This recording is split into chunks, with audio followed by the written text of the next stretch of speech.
58 रावण को सूचना। रावण को सूचना।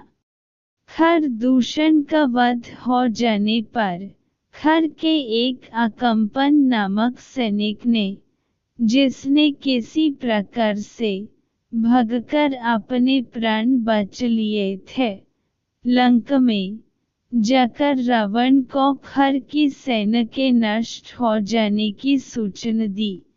रावण के समक्ष जाकर वह हाथ जोड़कर बोला, हे लंकेश, दंडकारण्य स्थित आपके जनस्थान में रहने वाले आपके भाई खर और दूषण तथा उनके 14 सहस्त्र सैनिकों का वध हो चुका है।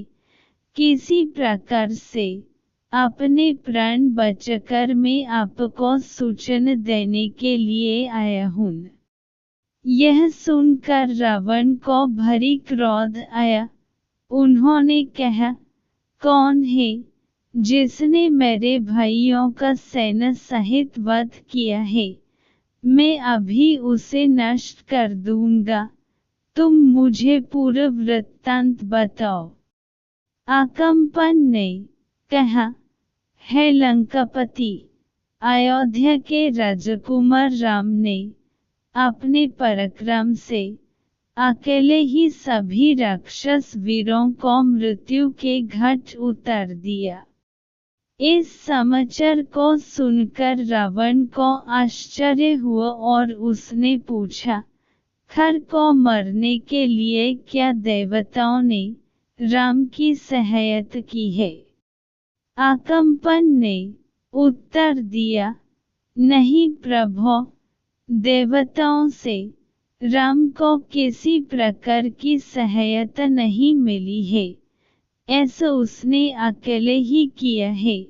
वास्तव में राम तेजस्वी, शक्तिवान और युद्ध विद्या में पारंगत योद्धा है। खर जैसे रणबाण कुरे, जिसकी एक गर्जन से सारे देवता कांप जाते थे, को उनकी शक्तिशाली सेना सहित उसने खेल ही खेल में समाप्त कर दिया। उसका रणकौशल देखकर मुझे प्रतीत होता है कि आप अपनी संपूर्ण सेना के साथ युद्ध करके भी उसे परास्त नहीं कर सकेंगे। मेरे विचार से उस पर विजय पाने का एक ही उपाय है। उसके साथ उसकी अत्यंत रूपवती, लावण्यमयी और सुकुमारी पत्नी भी है। राम उससे बहुत प्रेम करते हैं। वह अपनी पत्नी के बिना एक पल भी नहीं रह सकता। मेरा विश्वास है, यदि आप किसी प्रकार उसका अपहरण करके ले आए, तो राम उसके वियोग में स्वयं ही मर जाएगा।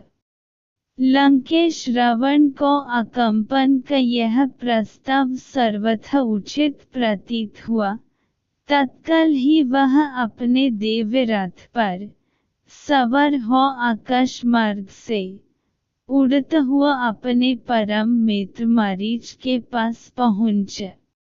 बिना किसी पूर्व सूचना के रावण को अपने सम्मुख पाकर मारीच बोले, हे लंकापति, आज अचानक ही आपके यहाँ आने का क्या कारण है? आपकी इतनी हड़बड़ी देखकर मेरे मन में नाना प्रकार की शंकाएं उठ रही हैं। लंका में सब कुशल तो है? रावण ने कहा, मैं एक विशेष कारण से ही यहाँ आया हूँ। अयोध्या के राजकुमार राम ने मेरे भाई खर और दूषण को उनकी सेना सहित मार डाला है। अब मैं चाहता हूँ कि राम की पत्नी का अपहरण कर लूं और इसके लिए मुझे तुम्हारी सहायता की आवश्यकता है।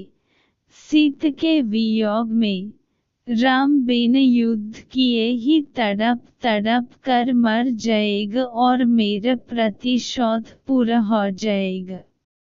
रावण के वचनों को सुनकर मरीच बोला, हे लंकापति, तुम्हारा यह विचार सर्वथा अनुचित है। जिस किसी ने भी तुम्हें सीता को हरने का सुझाव दिया है, वह वास्तव में तुम्हारा मित्र नहीं शत्रु है। राम अत्यंत बलशाली और पराक्रमी है, और तुम उससे किसी प्रकार भी जीत सकते। राम के होते हुए तुम उससे सीता को नहीं छीन सकते। उसके अद्भुत पराक्रम के सम्मुख तुम एक क्षण भी नहीं टिक सकोगे। तुम्हारा हित इसी में है कि तुम इस विचार को भूलकर चुपचाप लंका में जाकर बैठ जाओ। मरीच का उत्तर सुनकर निराश रावण लंका लौट आया।